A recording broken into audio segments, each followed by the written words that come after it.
Hello once again, NSU Spartan fans. Joe Cook and Head Coach Debra Clark with the women's basketball team here once again on the NSU Coaches Show. And right now, the women at 9 and 13 overall, 4-7 in conference.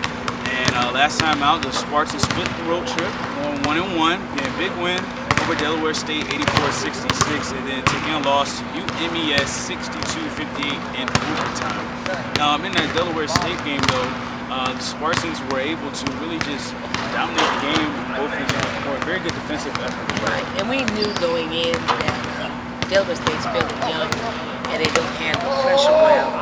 And Coach Davis, I've known a long, long time, and he likes a slow-paced game. And that really doesn't suit the way we want to play. So we felt turning up the pressure defensively would increase the tempo of the game and get us to play the speed which we want to play. And fortunately, our defense was working really, really well.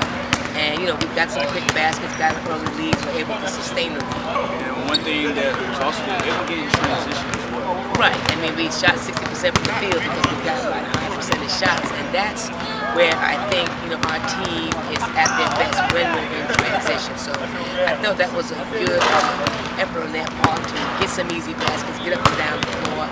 Didn't give Delaware State a chance to just take their time, walk the ball up the court. So the game plan was executed fairly well. Yeah, and then on a career note, if you will, in that Delaware State game, Whitney Long, 20th player with 1,000 career points. She got that in the first half. How excited was she after the game? Well, she was extra excited because it was really a nice game. You know, our two lone seniors, Whitney got 1,000 points, and Taisha had a career high. And she's been playing well, really, the last few games. So that was really nice to celebrate for the seniors. You know, have a big win on the road, and for them to have two big accolades like that. It really was. And then, you know, couldn't really keep that momentum going to UMES, at least not the entire game. Second half, we were up 15 points. We went through the second half, but UMES goes on a 17-2 run to close out regulation and force OT, you know. And it was a situation where we kind of just got in scoring trouble in the second half. And, you know, those kind of games hurt you the most because I felt we were in control for 38 minutes. And then with up 10 with 2 minutes to go, we kind of self-destructed. I thought we got a little bit complacent and released short. Did not go away. They made some plays. They scored when they needed. They rebounded when they needed. And we just didn't respond. And even down the stretch, we had opportunities. You know, they missed free throws down the stretch. We didn't get the rebound. We didn't convert. And then by the time it got to overtime, you know, the momentum shifted in their favor. And we just didn't play. So it was just, like I said, very disheartening because we were in control majority of the game. But it goes back to, you tell the girls you have to play 40 minutes. So hopefully it was a lesson. And it's interesting though too, Chelsea Sanders leads UMES in scoring. She has 25 points. Who would think that Adobe Abasi would go off for 22 as well, and no one else on the team had more than 5? Well, two people hurt us, and it wasn't a surprise to us because we know Abasi and Saunders were their leading scorers, leading rebounders. Their best offense is a missed shot. So they've got a lot of offensive rebounds, which is Abasi's strength. And you know, she continued to convert, and we did not do a good job of taking away her strength, which is going well.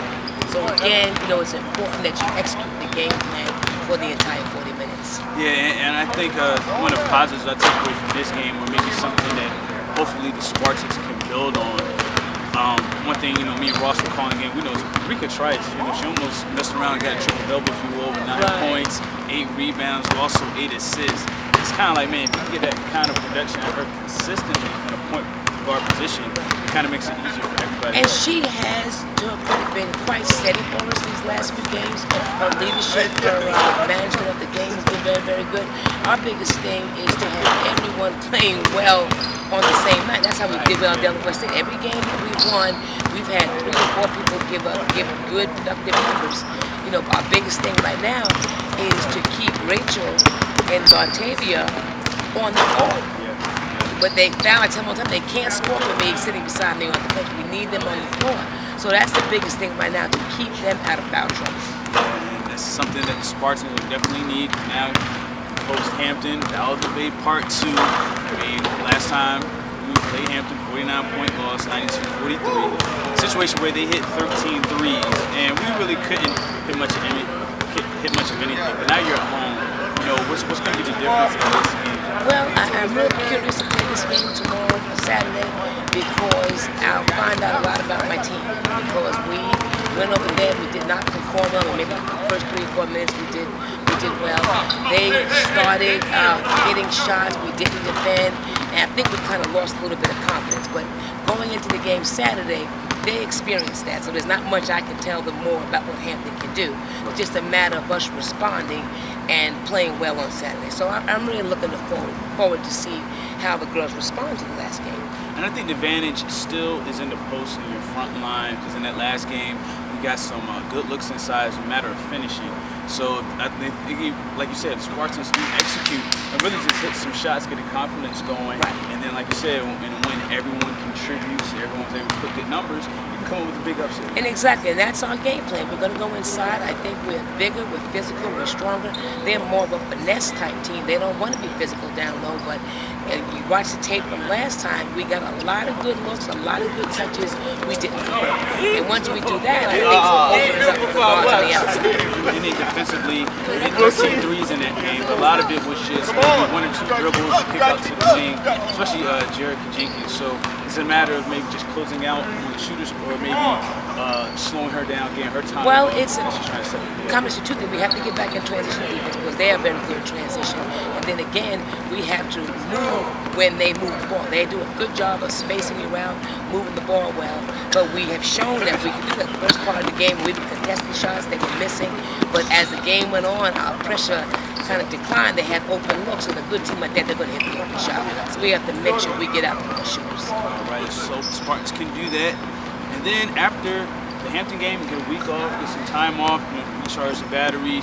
MEX is really coming around the corner here. Then you face Delaware State again, and I think that'll be a good, nice little break. And then you face a team that you're able to pretty much get a good win against, given how the team is And playing. a break is good at this stage of the game because we have some people that are kind of banged up with injuries. Some of them are a little under the weather. So a 7 days between the game during conference play is a big, big plus. So we get to fine tune some things, and hopefully we play Delaware State that senior night for us. We send Whitney and Ty out in good fashion. All right. So the Spartans can definitely do that, send those seniors off in good fashion. But first, they host Hampton this Saturday, Battle of the Bay Part 2, right here at Joe Eccles Hall. For more on NSU women's basketball, you can find it right here, NSUSpartans.com.